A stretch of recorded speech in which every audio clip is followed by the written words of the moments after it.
Bendiciones en el nombre de nuestro Señor Jesucristo. Continuamos con el capítulo 7, versículo 15 del Evangelio según Mateo.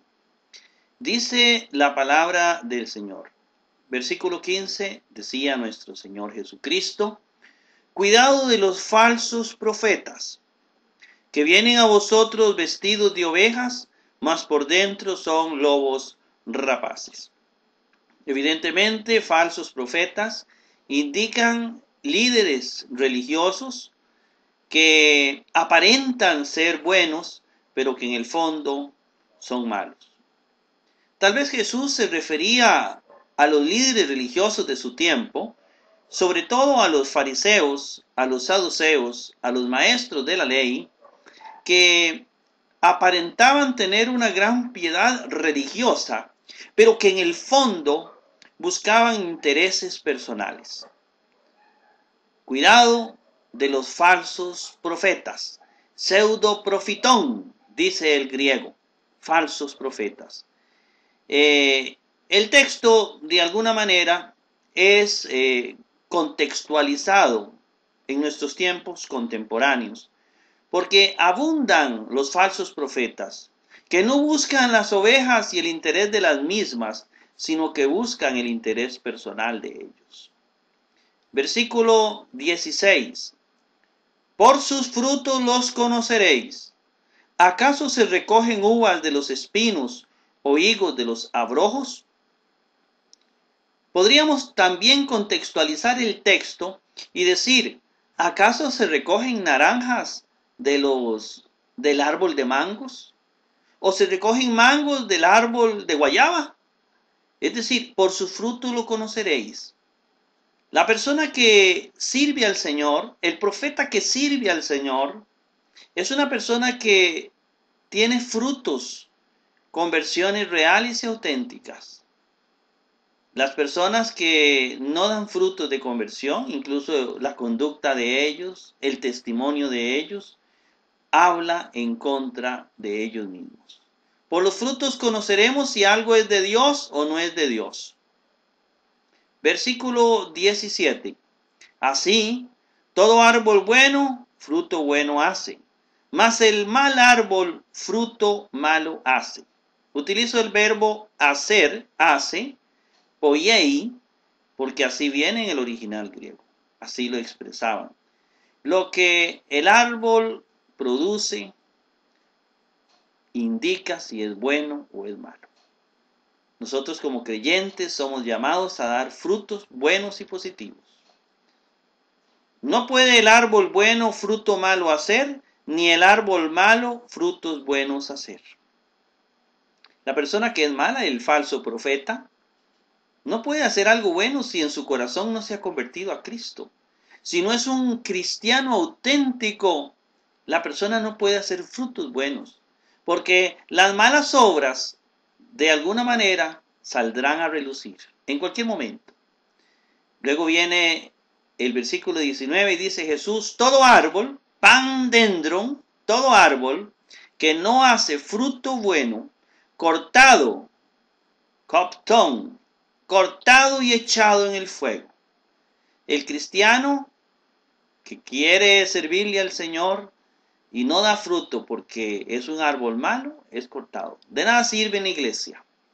Así que por sus frutos los conoceréis. Hermanos, demos frutos, frutos de conversión. Demos frutos para que realmente seamos buenos árboles. No todo el que me dice Señor, Señor, entrará en el reino de los cielos, sino el que hace la voluntad de mi Padre que está en los cielos. Interesante este versículo 21, donde comienza este texto.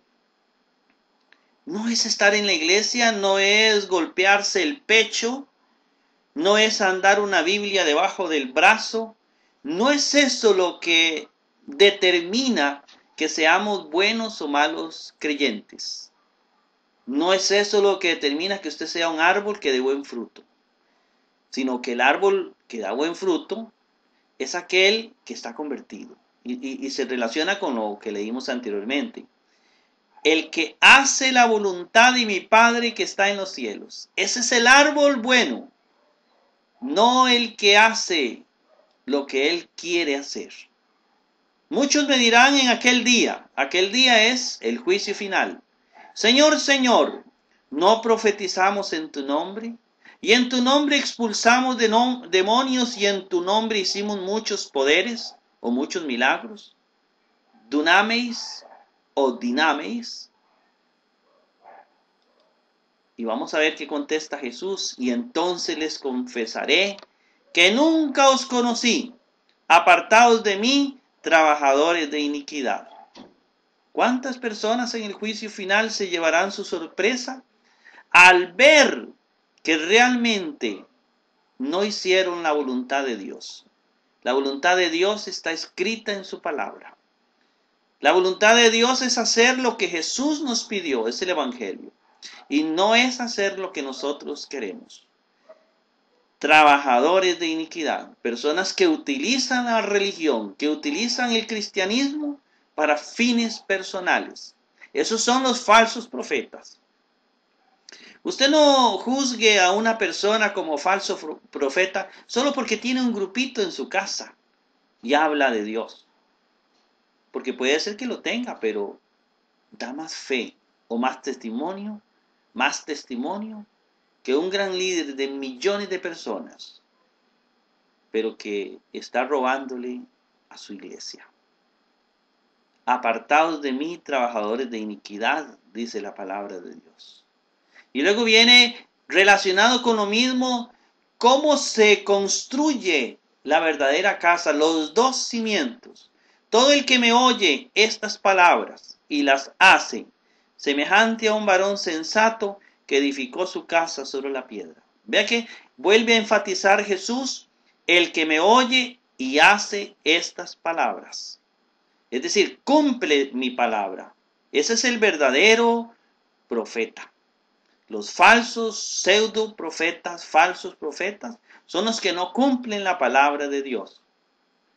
Dice que bajó la lluvia, vinieron los ríos, soplaron los vientos, postraron sobre aquella casa y no cayó, pues estaba fundada sobre la piedra. Eso es construir nuestra vida en Cristo. Si tú quieres hacer tu casa en Cristo, es construir tu vida en la palabra de Dios. ¿Es la palabra de Dios el fundamento de tu vida?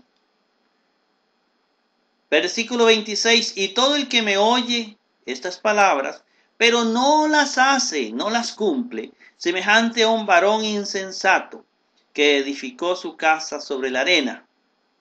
¿Qué pasa si hacemos una casa sobre la arena y el río la barre? Se desploma. Por eso dice Jesús, bajó la lluvia, vinieron los ríos, soplaron los vientos y tropezaron aquella casa y cayó y fue grande su ruina. Porque la casa no estaba fundamentada en Cristo, en la palabra de Dios.